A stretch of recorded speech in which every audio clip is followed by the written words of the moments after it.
Hi, I wanted to talk a little bit about relapse and the relapse process. Relapse really doesn't begin when the person picks up the drink or the drug. That's when the relapse ends, really. The relapse process, we have come to find over the last 20 years or so, the relapse process really begins with that first thought, that first action that just begins to start taking the person away from whatever healthy, positive things that they were doing, that they started doing after they put down the drink or the drug. And therein lies the first important point.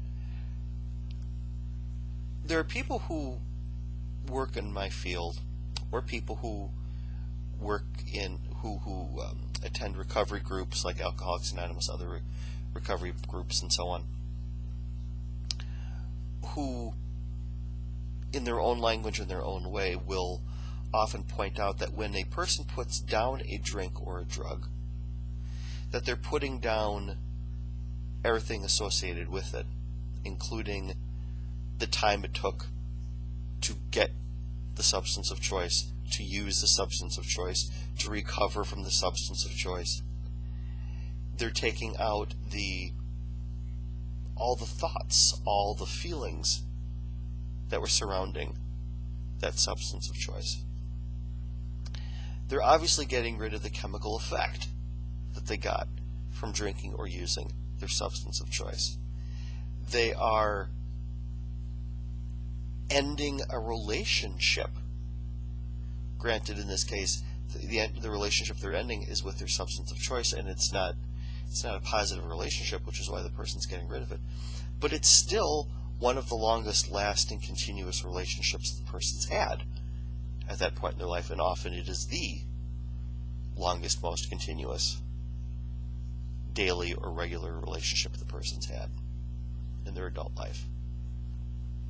So you put all this together, and it should become pretty easy to see then that if a person decides, I need to stop drinking, I need to stop using, the second thought has got to be, okay, what am I going to do instead with my time? What am I going to do with this money?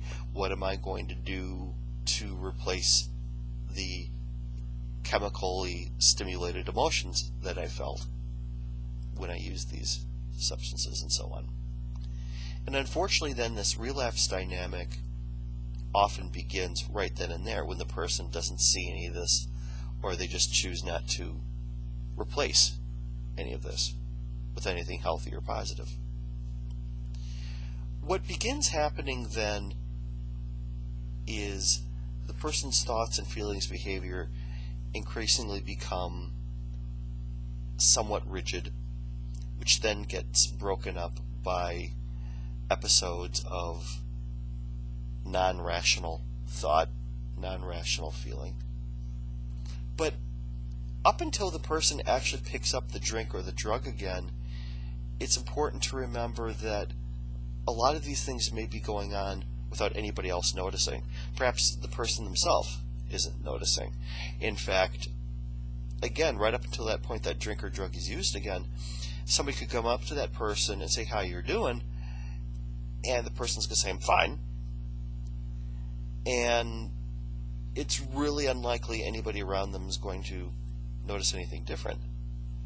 If the person had started using recovery groups, or they really had started using something positive in their life, some positive use of time, more positive relationships or whatever, if the person had started something good and then stopped doing it and got back to their old way of being, then yes, people would notice.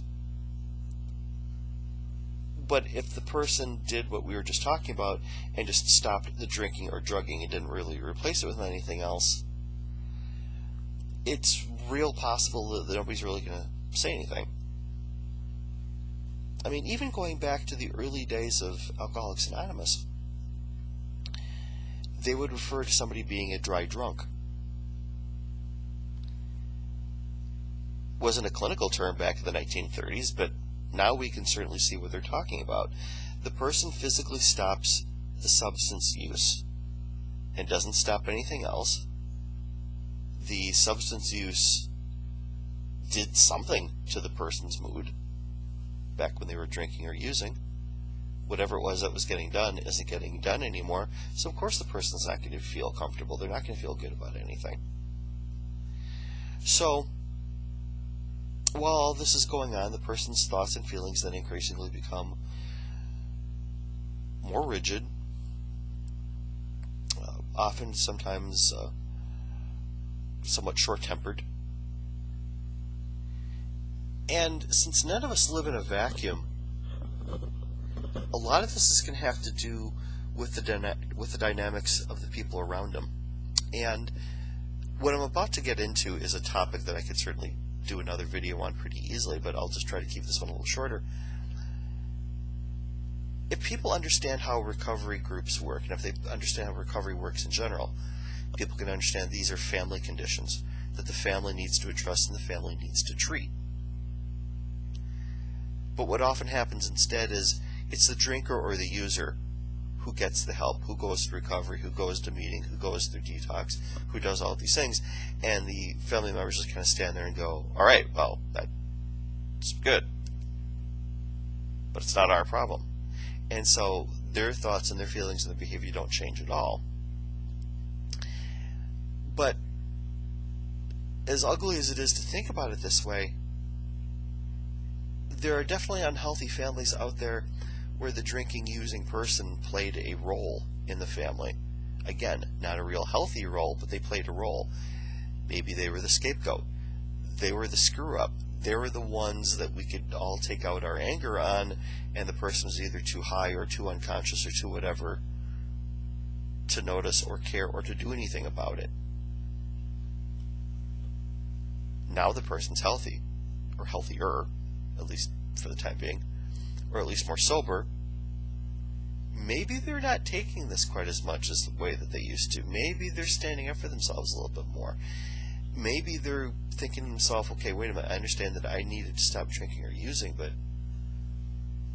the people in my family aren't walking around with halos around their heads either. And in some families, that's not going to go over real well. If you've got family members who are just thinking to themselves, I deserve the Medal of Honor for just having put up with this drunk or high SOB. All of a sudden then to have that formerly drunk or high SOB come along and say, you know, I'll accept responsibility. I'll make amends for the things that I did. But other people in the family, like yourself, need to do some of this for me as well. Ooh, that conversation is not going to go over real well in some families. So anyway, getting back to the whole relapse dynamic, if anything like that is going on with the person who's trying to stay clean and sober, it becomes easier to see how they really can't share any of these thoughts or feelings with anybody around them.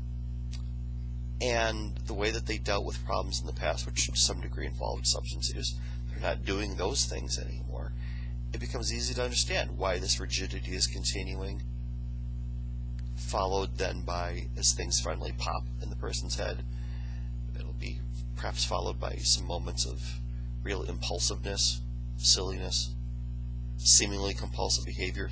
Again, not necessarily to the point that it's causing harm or damage to anybody, but definitely perhaps some kind of moments, some WTF moments, whatever. The person's not drinking or using, but they do something that just doesn't seem to make a whole lot of sense.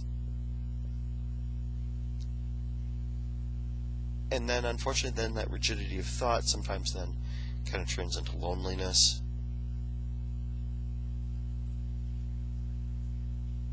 And then, to some degree, some depression. Because, again, there's so many things that are going on inside the person's head. It's the end of this relationship.